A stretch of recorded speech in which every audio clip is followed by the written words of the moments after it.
విధంగా తెలంగాణలో పనిచేస్తుంది కాబట్టి ఆ కోణంలో కూడా అందులో పనిచేసే ఉపాధ్యాయుల పట్ల కన్సర్న్ కలిగి ఉండాలనేటువంటి మీ అభ్యర్థులు ఏదైతే సంబంధించినట్టు తప్పనిసరిగా ఉపాధ్యాయుల పట్ల ఆలోచిస్తే రెండో విషయం మనం అందరం ఐక్యమైతే ఏది తిరుగుతుంది. ఇంకోటి ఏంటంటే ఎమ్మెల్సీ ఎలక్షన్లలో ప్రైవేట్ టీచర్లకి ఓటర్స్ లేకపోవడం ద్వారా చాలా న్యాయం జరుగుతుంది. ఎందుకంటే ఒక ఎస్ఎస్సీ పిల్లలు ప్రైవేట్ లో చేసినట్టు గవర్నమెంట్ ఎగ్జామ్ పెట్టి పేపర్ బ్యారేజ్ చేసినట్టు ఎమ్మెల్సీ ఎలక్షన్లలో వాళ్ళకి ఎందుకు తెలంగాణ వస్తే ఎమ్మెల్సీ ఎన్నికలు ఉండే పద్ధతి తెలంగాణ కూర్చోండి సార్. ఇప్పుడు మనం వేరే విషయాలకు సమాధానాలు చెప్తాం. తెలంగాణ వస్తే కౌన్సిల్ ఉండదు.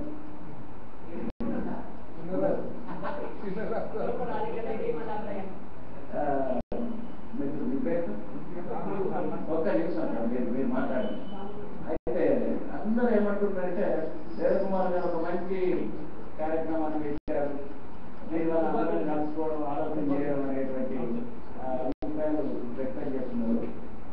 మరి ఉత్తగా వ్యక్తం చేయడం కాదు, దాన్ని మనస్ఫూర్తిగా అభినందిస్తే బాగుంటుంది అనేది ఒక అభిప్రాయం వచ్చింది కనుక దేవకుమారు 28 వారాలుగా ఒక అంశం పట్ల తెలంగాణ జరుగుతున్నటువంటి ఒక దారుణమైనటువంటి స్థితిని రికార్డు చేస్తున్నారు.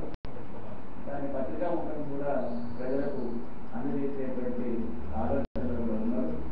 తెలంగాణ ఎదుర్కొంటున్నటువంటి సమస్యలు, దానికి కారణమైనటువంటి కారకులకు సంబంధించి వెలుగులోకి తేవడానికి చేస్తున్న కృషి, అన్ని రకాల కారక బాధకాలు భరిస్తూ మనకి అవకాశం కల్పించడం